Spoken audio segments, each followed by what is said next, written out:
another thing about this. There's one very, very nice thing that last week I heard from Rav Nissim again. We're going to go back to Parashat Kedoshim. Parashat Kedoshim speaks about an avodah zarah called Molech. An avodah zarah called Molech that speaks about that the Chachamim explain what is Molech, how does it work, what's the actual ritual.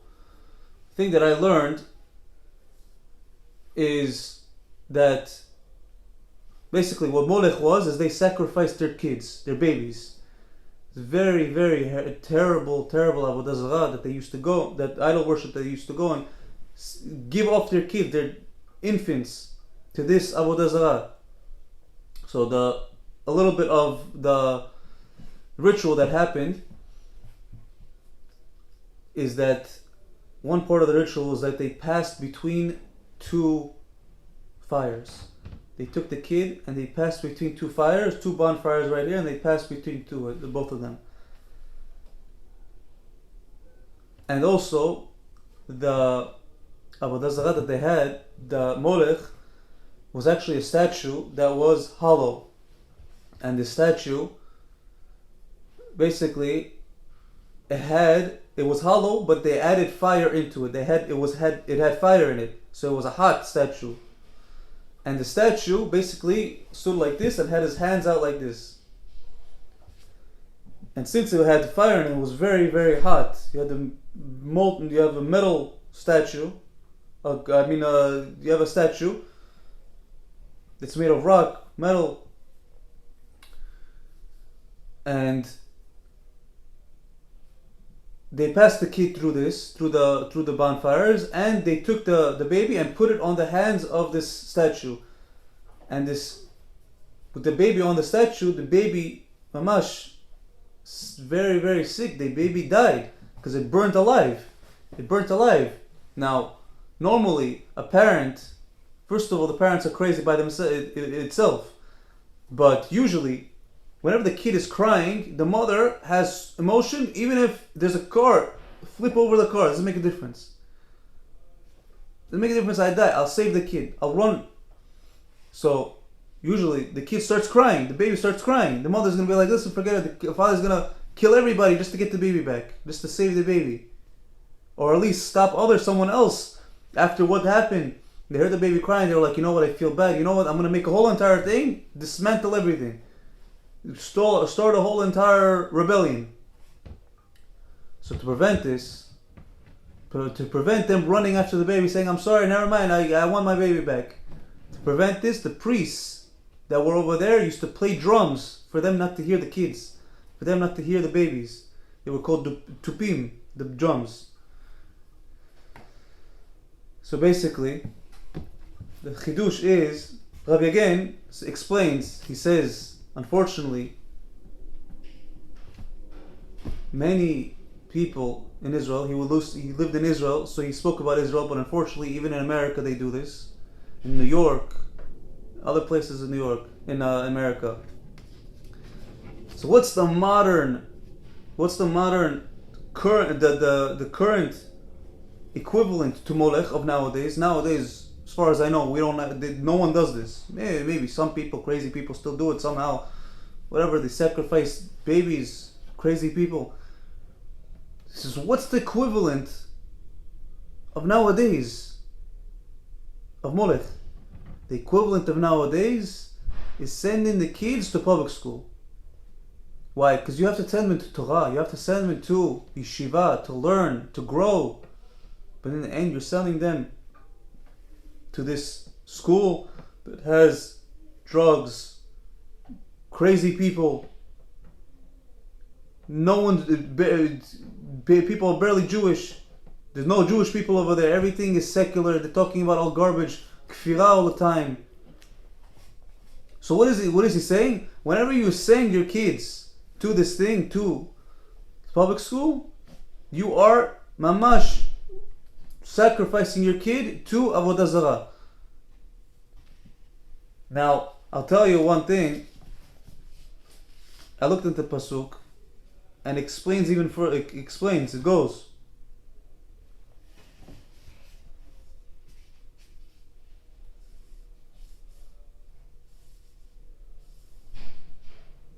First of all, it explains that the people find out, the Jewish people find out about this. What do they have to do? If someone from their congregation starts doing this avodah zarah, what do they have to do? They have to put the judgment on him. They have to do whatever type of judgment the halakha states. If they kill him, they have to kill him. The minimum thing is get rid of him, excommunicate him from the thing if you can't kill him. But it says in the Torah, I'll read it for you. It says, but if the people of the land avert their eyes from the man when he gives his offspring to Molech, not to put him to death, then I shall concentrate my attention upon that man and upon his family. I will cut off from among their people him and all those who stray after the Molech. Meaning anybody that goes after Molech is karet. But what does it say in the beginning of the verse? It says that if people avert their eyes, they pretend like nothing's happening. First of all, this is for not only for this sin, for any other sin. If you see someone doing something, you just say, it's his problem. What do you mean it's his problem? We have a rule, Kol Yisrael Aravim Ze Lazeh. Everybody's responsible for each other. If he's doing Avera, you have to stop him. You have to help. If he doesn't know what he's doing, you have to at least teach him. Listen, you're going in the wrong path. Come, I'll respectfully, but still, you have to tell him something. If you couldn't care less and this and that, then already a step above. But at least try, do something. Minimum, sometimes you can take even a video of him. Whenever he's getting angry, throwing things, take a video of him. One time show him whenever he's like, listen, I'm a monster. Who am I? What is this? This is me? This is my brother, twin brother. No, it's you. I'm crazy, I have to change. Oh, thank God. Something. So for this specifically, Hashem says if someone does this, you need to put him to judgment. You need to get him what he deserves. Put him to death. Give him hatra'ah, give him a warning.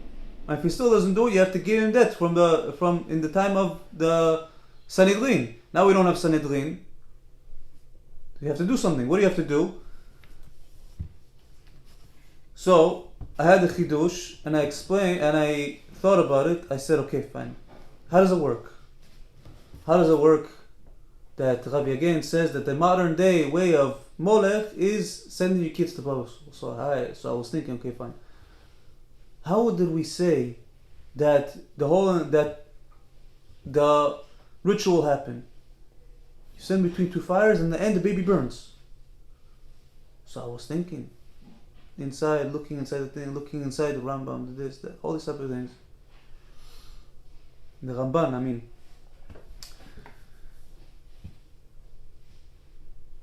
And I figured it out. I had a chidush. The first thing, between two fires. What's the two fires? You're sending your kid right now on a path. You're bringing him to a path. What's the two fires? One of them is the fire of Torah. Fire. You're learning. You feel. You're the fire of life. The fire of emet. The fire of truth. You're going. You're learning. You're everything. You're on fire. You have a spiritual fire that's lighting up the world. The other fire, what's the other fire? The fire of Gehinom. The fire of Ta'avot. The fire of desire. This is the other fire. The fire that's horrible. Going between two fires, risking, choosing. Maybe this one, maybe this one, maybe that one, maybe you're going. You don't know which one you're choosing. You don't have a solid path. You have 1 foot here, 1 foot there. So he's going between these two. He's bringing this kid between two fires. And what happens in the end? Because of this whole confusion, I know these people, they say we're religious, so I have to choose. I have to choose Judaism. But I like my friends over here, all my things, that all this kfirah, we came from a monkey, all makes sense. Doesn't make sense. What makes sense? We came from a monkey. Look at the proof. There's no monkey. It doesn't make sense at all.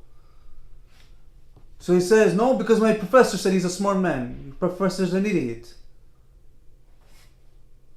But He says, okay, fine, but what's the thing? What's it bringing me? What's this whole entire thing bringing me? This, I believe in monkey. I believe that I came from a monkey. I believe that I came from a small something. What is this bringing me? Or if he starts going to Christianity, what is it bringing him? What's the problem? I don't have to. I believe in something. Either God doesn't exist. I came from a monkey. J.C. Penney came and redeemed me. That died for my sins. So what does this mean? I don't have to do anything. I don't have to do anything. I have no conscience to do any. I have nothing on my shoulders. I have nothing. I can do any sin. I can do anything. Curse people, scream and kill people. It doesn't make a difference. As long as I get away with it from the law, from the government, I'll be fine.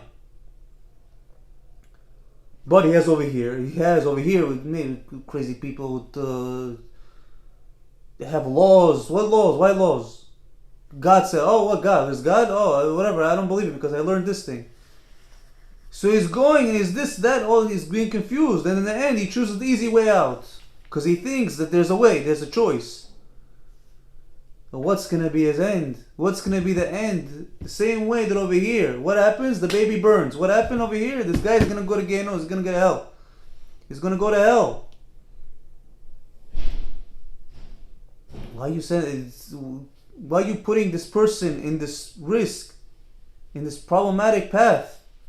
You have to put him in the path of Torah, the path of Olam Haba, path of the world to come, path of heaven. In the end, he burns. The person that sent him there, in the end, will burn as well.